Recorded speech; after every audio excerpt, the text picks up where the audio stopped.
ఇప్పుడు విపరీతం ఎట్లయిపోయిందనంటే అసలు కంటే కొసరోళ్ళది ఎక్కువైపోయింది. ఎవరిది ఏ ట్యూబో తెలుస్తలేదు మాకు.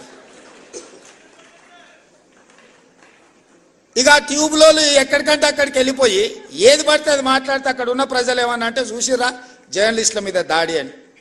జర్నలిస్ట్ అనే పదానికి డెఫినేషన్ ఏందో మీరు డిసైడ్ చేయండి. మేము ఎవరిని జర్నలిస్ట్గా చూడాలో మీరు చెప్పండి.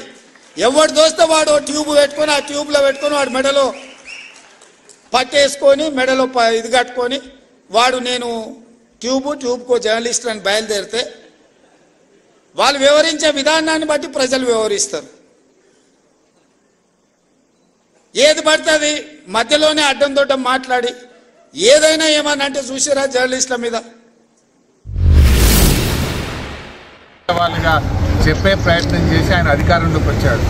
కానీ ఇవాళ అవే యూట్యూబ్ ఛానళ్ళు నీ అక్రమాలను, నీ మాట తప్పిన తీరును, నీ మోసాలను ఎండగడతా ఉంటే ఇవాళ యూట్యూబ్లను తక్కువ చేసి మాట్లాడడం అనేది చాలా విడ్డూరంగా ఉన్నది.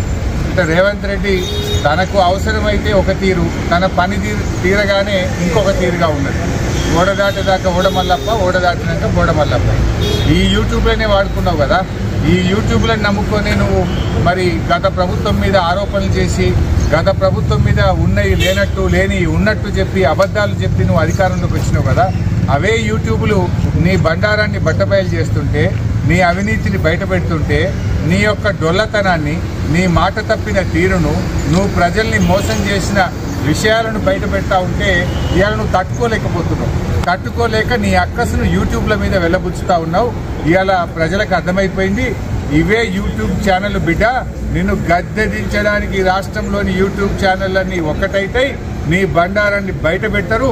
ఖచ్చితంగా నీకు తగిన శాస్తి ఈ యూట్యూబ్ ఛానళ్ళే చేస్తాయి.